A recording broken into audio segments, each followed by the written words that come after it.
Spain beat a team that had a really amazing journey so far, which we thought can go all the way. Uh, what a amazing journey Switzerland had.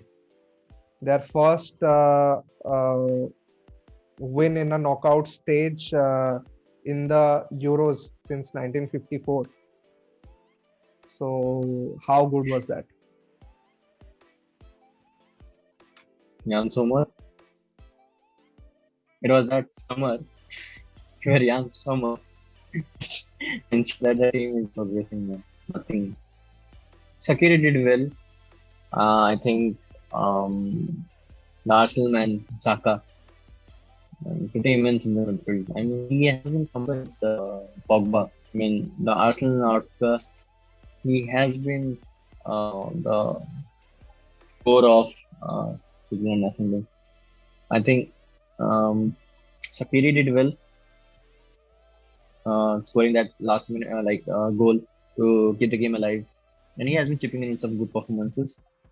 So there were instances where Switzerland were doing good, but they were not that good. Also, to have progressed in that stage of the competition, but still, special credits to Sommer. I took flashbacks Um, to the 2014 World Cup, Keylor Navas performance or the Team Howard performance after looking at Jan Sommer. I mean, such a entertaining performance just to see Jan Sommer making those saves against France, also against Spain, also especially against Spain, and yeah, the penalty save against Mbappe that took all the People headlines and are signing made petitions now. history. Yeah. People are signing petitions to take that penalty again. So Jan Sommer was amazing. Switzerland had a really great run. We were actually planning to take Jan Sommer in our impact players list, but it was a big mistake to rule him out. From that note, do check out our Instagram page where we had our post on the group of death, how the teams from group of death got eliminated from the tournament early, and the potential impact players, as well as starting 11s from the group stage. Um, So starting, I think let's talk about Turkey Italy. The first game, Turkey being the dark horses, Italy too, but Turkey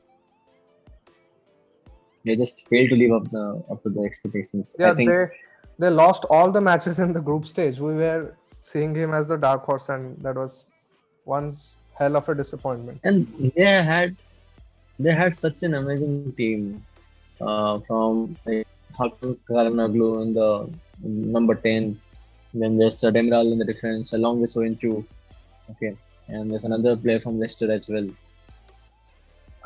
There's also the forward from Lille who like he literally won the League One Yeah, and Burak Yilmaz. he was center forward for yes Burak. Hmm. So there were so many good players, the defense in the midfield. They were just not doing anything, and particularly in games like this, it quickly exploited the midfield. If you watch those games, you could see the midfield was completely empty. One just simply can just dribble and go to the other side and score goals at will. Nowhere near man. Yeah, from The Turkey standards were expected. versus Italy, I recall the first goal of the tournament, the own goal from Demiral, and what a journey it has been for the own goals. Own goal is the He's top actually scorer winning. now. It's actually winning the Golden Boot. Yeah, 10 own It's goals not already. Ronaldo. So this tournament, what is happening to this tournament with what the own goal saga? I don't understand. Uh, Okay, so okay, North Macedonia and Holland. They paid an emotional tribute to Pandev. That is last match for the national team. He has been very good. I think he has played around 122 international matches for North Macedonia, and he has been teammates with Snyder at Inter, and very good player moving forward as well. Yeah, he was in the And the treble Holland winning team, team uh, under Jose Mourinho. yes. And he is the youngest player to score in an international tournament for North Macedonia. And after so many years, 20 years of service. yeah, now they come to a tournament and now he officially retires. But So coming to the performances, I think Holland, I mean, they were too good in that match. And Holland was Dumfries, the uh, right, so much impressive during the group stages. They won all the matches in the group stage, and that was a complete shock. comfortably. The way they got defeated by Czech Republic. Something I mean, we didn't expect that actually. I mean, seeing Gini Wijnaldum and Memphis Depay, I mean, they were just creating such a havoc in the like midfield and attacking spaces. I mean, who would thought Holland are crashing out like this? And And one Dumfries, of the underrated players, Dumfries. Yeah, man, Dumfries has been so immense on the right hand side, from defending to attacking, putting those crosses, and he even has in been the totally match good with they the squad. lost against Czech Republic, I think Dumfries was the best player. Uh, even if they were losing. What do you take about Delit's performance? I couldn't figure out that was a handball or not. I mean, it looked like one, but at a certain angle it didn't look. So not But exactly if you see the sure like if replay, it's when it a went to handball, but I think uh, it was a chance, and it was means he was having a clear chance to score, and he blocked hmm, the ball with his hand. I don't know if it was intentional or nothing, but in that position, if your hand gets touched to the ball, it has to be a red card, especially I because he mean was about to he, score the goal. He was 1-on-1. he could have let him score the goal and probably things would have been different. Hmm. The Holland could have scored pulled a game out of thin air. They have a very good team, but things didn't work out. I mean, you So see let's check. the performance that Switzerland had against Spain uh, when they were one man down, and you see the performance that Netherlands had. At those times you become very much desperate. You want to score. You also want to not Not concede, concede.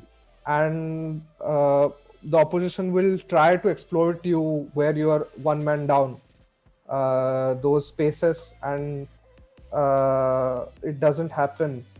So that was also one good point to take from the Switzerland versus Spain match. I think let's talk about Turkey and Wales. Turkey and Wales. I Gareth think Bale. Gareth Bale, such an immense player in that front three. Daniel James was also doing fine. Ramsey too, chipping in whenever needed, and they were also having a good defensive season. But I think the game against Denmark, the defense got completely exploited, and Denmark just completely crushed them. And I couldn't. I think there was a referee decision which didn't go in the favor of Wales, and that led to the second or third goal. I think that's where Wales was trying to express a disappointment, but Wales were doing fine. But again, one or two chances that you let go, and the other team take chances. So that was the difference, and they just crashed out. But they were having a good run. I feel. Yeah, Bale was also asked in the post-match interview of that match that was that his last match for the Wales national team, and he just left the interview with a disgusting face. I don't know what to take from that. Do you think that he will Man, leave the national team? after this one. He's not going to leave the national team. He just went to book an appointment for golf. I can assure you that. A lot of big names maybe are perhaps playing their last Euros. If you'll see, I don't know if we'll see Cristiano again in the Portugal jersey in the Euros. Maybe the World Cup 2022 will be his last tournament, as he said earlier. I mean, he can still go on looking at his longevity, but maybe this was the last Euros for Cristiano. Same goes for Luka Modric. What I'm expecting. And I can think Ronaldo shall retire in 3 years. I think 2022 World Cup will be his last tournament. I don't see him playing in 24 Euro. I think that will be too late. yeah, He will be around 39. Doesn't want to stretch and try to make things happen and miss it. I think the defensive duo of Italy might also be playing their last Euros.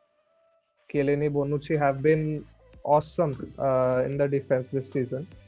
And Perfect two example drops. of the veteran defenders, how they perform in a working system, efficient system.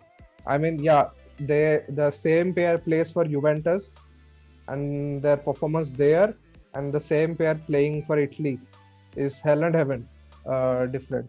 So credits goes to Mancini also. But yeah, maybe this is the last time we are seeing the Italian pair in the defense as well. And I just want Mancini to continue, man. He's wearing nice suits in the touchline. Italian I think style. Mancini and Southgate. I think Southgate and Mancini will, fight for a fashion competition when it comes to suits. What's it? Yeah. Let's see what happens in the final. Let us know in the comment section what you want to see in our next podcast. And also, if you liked it, share your views. Also, subscribe to our Instagram page where we post regular stories, updates on transfer rumors, and debates, OTDs, compelling threads. Hope you have a nice day. Thank you.